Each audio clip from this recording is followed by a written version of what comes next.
तीन मुल्क की क्रिकेट सीरीज जनूबी अफ्रीका के पहाड़ जैसे हदफ के ताक़ुब में पाकिस्तान की बैटिंग जारी। कप्तान रिजवान, सलमान अली आगा की शानदार बल्लेबाजी, दोनों ने सेंचुरियां स्कोर कर दी। 200 से ज़ायद रन की पार्टनरशिप कायम। कौमी टीम जीत की जानिब गामजन। जनूबी अफ्रीका ने 5 विकेटों पर 352 रन बनाए थे। शाहीन शाह अफरीदी, नसीम शाह, मोहम्मद हसनैन, अबरार अहमद की पिटाई। प्रोटीज ने बगैर किसी बड़ी मुश्किल के रन का हसूल किया। हेनरिच क्लासन ने 87, कप्तान टेम्बा ने 82 और मैथ्यू ने 83 रन की इनिंग्स खेली। शाहीन शाह अफरीदी ने 66 रन देकर 2 खिलाड़ियों को आउट किया। नसीम शाह ने 68 रन देकर 1 विकेट हासिल की।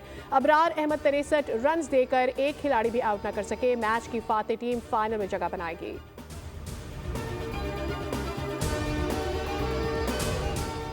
और नौजवानों का पाक फौज से मजबूत रिश्ता है। फौज और आवाम के दरमियान खलीज की कोशिश हमेशा नाकाम रही है और रहेगी।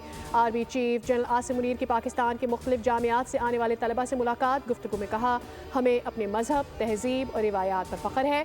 पाकिस्तान के आइन का आगाज़ हाकमियत सिर्फ अल्लाह की है से होता है। ये फितना अल ख्वारिज किसी शरीयत और दीन की बात करते हैं। फितना अल ख्वारिज को अपनी फरसूदा सोच मुल्क पर कभी मुसल्लत करने नहीं देंगे।